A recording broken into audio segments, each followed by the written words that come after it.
마가복음 11장 20절에서 24절까지 말씀. 그들이 아침에 지나갈 때에 무화과 나무가 뿌리째 마른 것을 보고 베드로가 생각이 나서 여짜오되 랍비여 보소서, 저주하신 무화과 나무가 말랐나이다. 예수께서 그들에게 대답하여 이르시되 하나님을 믿으라. 내가 진실로 너희에게 이르노니 누구든지 이 산더러 들려 바다에 던져지라 하며 그 말하는 것이 이루어질 줄 믿고 마음에 의심하지 아니하면 그대로 되리라.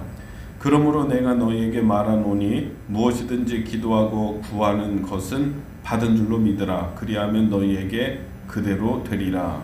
아멘. 오늘 다니엘 새벽 기도회 둘째 날 맞아서 하나님 앞에 여러분 나오셨는데, 하나님의 응답과 또 여러분의 기도를 인도해 주시는 하나님의 섬세하신 은혜가 여러분과 함께 하시기를 바랍니다. 오늘 다니엘 기도회를 맞아서 저는 시작하는 지금 이 시점에서 기도에 대한, 우리가 어떻게 기도해야 되는지 그 기도에 대한 말씀을 드리고자 합니다. 그리고 기도에 대해서 제가 몇 시간 좀 더 말씀드리고 이제 출애굽기의 말씀을 좀 함께 나누려고 합니다. 오늘은 우리가 기도하면서 가져야 되는 첫 번째 조건이 무엇이냐, 그것을 살피고자 하는데요. 그것은 바로 믿음이라고 하는 것입니다. 기도하는 사람에게는 믿음이 있어야 됩니다. 그 믿음을 갖고서 하나님께서 여기에 계시고 또 내 기도를 들으시고 하나님이 역사하신다라고 하는 그 분명한 믿음이 있는 사람이 기도하는 것입니다. 이런 믿음이 없으면 단지 지금 내가 다급하기 때문에, 내가 막 급하니까, 왜 사람들이 그러잖아요. 자기가 다급하고 어려움에 처하고 그러면은 누구든지 나를 좀 구원해 달라고, 어떤 신이든지 부처님, 예수님, 뭐 알라신 다 부르는 사람들이 있어요. 그것은 다급하기 때문에 하는 일이고, 우리의 기도가 믿지 아니하는 사람들이 다급할 때 귀신에게 절하기도 하고 누구든지 좀 나를 도와달라고 하는 그런 태도로 나가는, 그런 다급함에서 오는 그런 기도, 간구, 이러한 태도가 되어서는 안 된다라고 하는 것입니다. 우리의 믿음은요, 어떤 믿음이 되어야 되냐면 하나님이 여기 계시는 것을 믿는 믿음. 히브리서 11장 6절에 믿음 없이는 하나님을 기쁘시게 하지 못한다, 이렇게 말씀하시잖아요. 믿음 없이는 하나님을 기쁘시게 하지 못하나니, 믿는 사람들은 그가 계신 것과 자기를 찾는 자에게 상 주시는 이심을 믿어야 할지니라, 이렇게 말씀하고 계시죠. 하나님이 계시다는 것을 믿는 것이고요, 첫 번째. 또 자기를 찾는 사람에게, 하나님께 기도하는 사람에게, 하나님 앞에 나오는 사람에게 상 주시는 분임을 믿어야 된다, 이 말씀인 것입니다. 여러분, 하나님 계신 것을 믿으셔야 됩니다. 그분이 천지를 창조하시고 이 세상 모든 만물을 만드셨을 뿐만 아니라, 이 지구뿐만 아니라 우주의 끝까지 다 하나님이 창조하신 거예요. 이 우주의 모든 이 공간에 있는 모든 존재하는 것은 하나님께로부터 비롯된 거예요. 하나님께로부터 비롯되지 않고서 존재하는 것은 아무것도 없어요. 모든 것을 만드시고 창조하시고 나를 지으신 하나님을 믿어야 된다. 그리고 그분이, 그 하나님은 어떤 하나님이냐, 나를 죄에서 구원하기 위해서, 내가 하나님의 의로움에 나갈 수가 없으니까 하나님께서 나를 구원하시기 위해서 독생자, 당신의 품에서 독생하신 예수님을 이 땅에 보내셔서 자신의 아들을 희생하심을 통해서, 십자가에서 죽게 하심을 통해서 내 생명을 구원하신 하나님의 사랑을 또한 우리는 믿는 것입니다. 그 하나님이, 천지를 창조하신 하나님이 전능하셔서 모든 것을 다 만드셨는데, 근데 그분이 나를 사랑하신다라고 하는 사실을 믿어야 된다는 거예요. 그래서 독생자 예수님을 나에게 보여주시기까지, 보내주시기까지, 그렇게까지 나를 사랑하시는 하나님을 믿는다고 한다면 우리의 기도가 얼마나 능력이 있고 또 기도하는 우리의 마음이 얼마나 즐겁습니까? 그 하나님이 전능하신데 그 하나님이 나를 미워하신다 이렇게 생각을 해보세요. 전능하신 하나님이고 무엇이든지 하실 수 있는 그분인데 그분이 나를 멀리하신다, 나를 안 좋아하신다 이렇게 하면은 여러분 우리가 기도할 생각을 갖지 못할 거예요. 근데 그 하나님이 나를 사랑하신다는 거예요. 하나님의 전능하심만 믿는 사람들이 있어요. 그것만 집중해서 그 부분만 이렇게 집중해서 믿는 분들이 있어요. 근데 여러분 그것이 아니라 하나님의 사랑하심을 또 믿어야 돼요. 죽기까지 나를 사랑하시는 하나님을 믿으니까 나를 그렇게 사랑하시는 하나님이라면 내가 하나님 앞에 말씀드리지 못할 게 무엇이 있는가 이렇게 믿고 하나님 앞에 나가야 되는 것입니다. 이런 믿음으로 하나님 앞에 나가는 것인데 오늘 예수님이 주시는 이 교훈의 말씀이 이 마가복음 11장 20절에서 이제 24절까지의 말씀은 제가 기도할 때 항상 성도들에게 강조하는 부분이에요. 여기에서 여러분 22절의 말씀에 보면 예수께서 그들에게 대답하여 이르시되 하나님을 믿으라 이렇게 말씀하시거든요. 너희들 제발 좀 하나님을 좀 믿어라. 여러분 우리의 신앙이 그냥 관념적이고 또 습관적이고 이렇게 되면은 내가 교회는 나가고 예배는 드리고 그렇지 하나님 계시지, 그렇지 하나님 역사하신다고 하시니까 역사하시겠지 이렇게 그냥 생각으로만 관념적으로 생각을 하고 있다가 그러고 있다가 오늘 성경의 본문의 말씀 보면 예수님의 제자들도 지금 그러고 있는데 예수님이 제자들에게 너희들 하나님을 좀 믿으라고 하지 않았느냐 이렇게 말씀하고 계시거든요.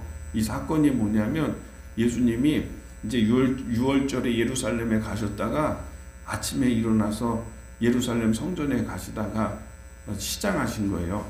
배가 고프셔가지고 저기 이렇게 보니까는 무화과 나무가 있는데 그 무화과 나무가 무척 크고 잎사귀가 너무 푸르고 풍성한 거예요. 그래서 예수님이 저기에는 열매가 있겠다 이렇게 생각이 돼서 이제 가서 열매를 찾으신 것이죠. 근데 막상 가서 보니까 잎사귀는 무성한데 열매가 하나도 없어요. 예수님이 저주를 하셨어요. 나무에게 이제 다시는 사람들이 너에게서 열매를 따먹지 못할 것이다 이렇게 저주를 하셨습니다.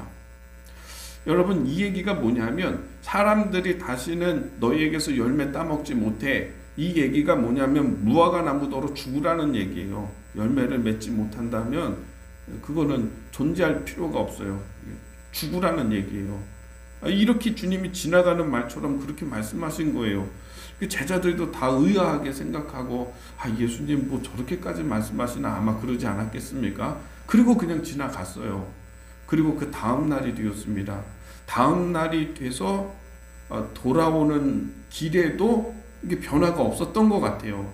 돌아오고 나서 베다니에 가셔서 베다니에서 하루를 또 주무시고 난 다음에 아침에 성전에 가시는 길에 베드로가 얼른 보니까 어제 예수님이 저주하셨던 그 무화과 나무가 완전히 바싹 뿌리째 말라 있는 것을 발견하고 달려가서 너무 놀라서 예수님께 예수님 어제 예수님이 꾸짖으신 그 무화과 나무 저주하신 나무가 지금 말라 있습니다.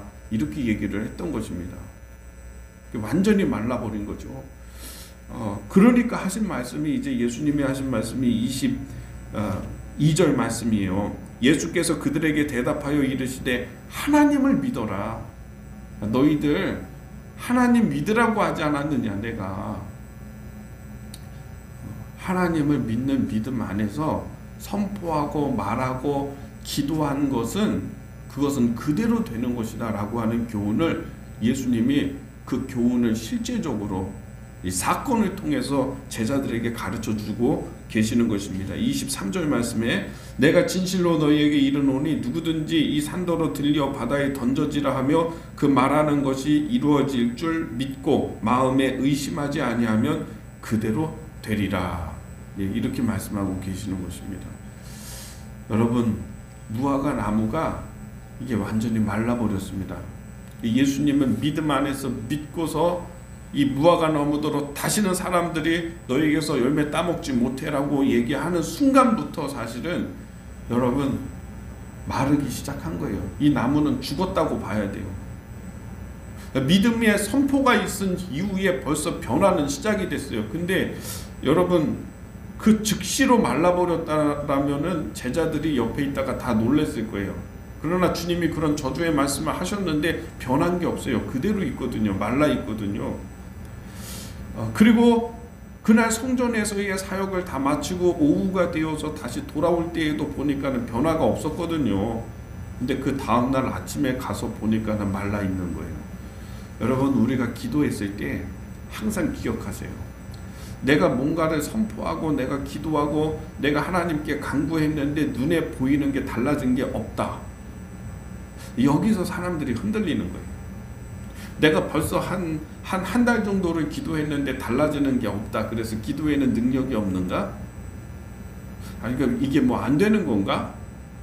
이렇게 생각을 하는 거예요. 왜? 제자들도 예수님이 선포했는데 변화가 없으니까요. 그러면 낙심이 되는 거예요. 사람들이. 변화가 없으면 낙심이 된다. 근데 믿음의 사람들은, 기도하는 사람들은 주변의 환경에 대해서 너무 내가 기도하고 난 다음에 어떤 변화가 있나 막 이거를 찾는 거, 이것도 여러분 유의해야 하는 것입니다. 변화가 없으면 자꾸 낙심이 되고 흔들리고 기도해도 소용이 없나 보다 하고서 중간에 포기하고 이러게 되는 거예요. 근데 사실은 예수님의 말씀이 선포된 순간부터 변화는 나타났어요.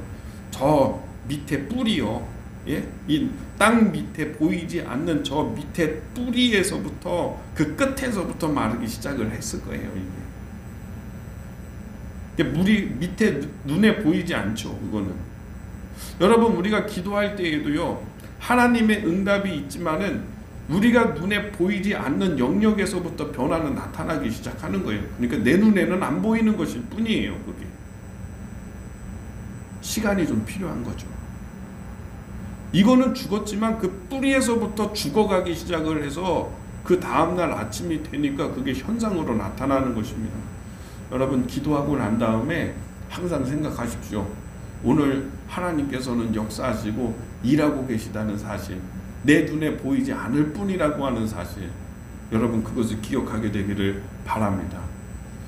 여러분 나뭇가지를 딱 꺾어가지고 땅에다가 던져놓으면 그 즉시로 말라서 죽는 게 아니에요. 그러나 그건 죽은 거예요. 그건 언젠간 죽어요. 한 일주일 정도는 살아있다가 한 2주 정도 되면은 말라버리고 죽어버리는 거예요. 주님이 말씀하시는 순간 그때부터 죽음은 시작된 거예요. 이 나무는. 여러분 오늘 이 사실을 영적으로 우리가 기도할 때 간직해야 되는 아주 중요한 비밀입니다. 내가 볼 때에 변화 없다고 해서 달라진 거 없다고 해가지고 하나님의 역사가 없는 게 아닙니다. 기도는 우리가 계속 하게 되면 하나님이 역사하실 수 있도록 계속 내가 선언하면서 선포하면서 기도하게 되면은 변화는 나타나기 시작하는 것이고 움직이기 시작하는 것이라는 사실을 여러분이 분명히 믿고 우리 다니엘 특별 새벽 기도회 동안에 여러분 그런 믿음으로 오늘 주님이 이 산더러 들려서 바다에 던져지라 하고 그 말한 것을 믿고 의심하지 아니하면 그대로 될 것이다 하시니 이 말씀 붙들고 기도할 수 있게 되기를 예수님의 이름으로 축복합니다. 기도하겠습니다.